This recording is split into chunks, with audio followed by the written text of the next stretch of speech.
I'm Graeme. I'm a Vice President of the Wooden Boat Guild of Tasmania.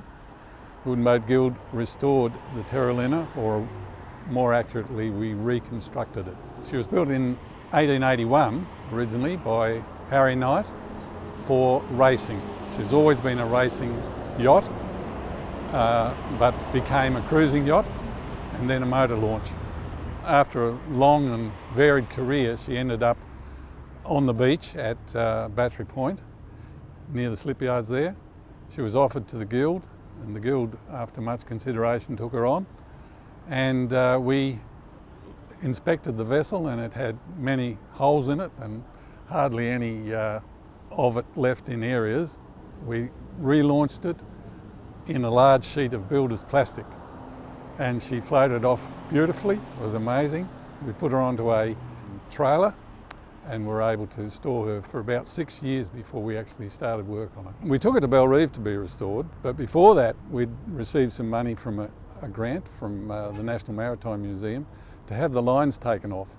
We were able to go ahead with the reconstruction. We purchased some hew and pine timber. We took her to Bellerive, to Noel and Nolene Hall's backyard. They offered to take it on. Noel had built many vessels through his long lifetime, and he was able to lead the construction of the vessel. They took it on, and we would often visit, and there'd be Noel one end of a piece of timber and the other end was Nolene. And they were in their early 80s when they started this vessel, and the Guild went along to assist with monthly working bees and others at other times. Noel did a wonderful job on the vessel, including the capping round the deck there, and he also carved a very intricate tiller. During the pre-construction he made 2 models of the Terra Linna, and one of those is in the Tasmanian Maritime Museum. So that was a big day when Noel presented that. It is difficult to sail, mainly because there's no motor, and it's a gaff cutter, and it needs someone who's well versed in sailing gaff cutters to be the skipper. So we have some difficulty in getting competent skippers. There was a lot of debate, of course, and there is much written about what you should do with historic vessels, whether you should restore them, whether you should leave them as they are.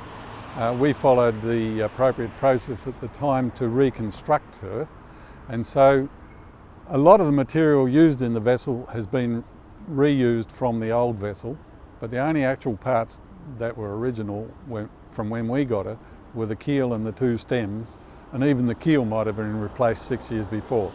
So it's a bit like Grandpa's axe, a new head, new handle, so on. But we're confident that she's rebuilt in the same dimensions, containing some of the same material as when she was built in the 1880s.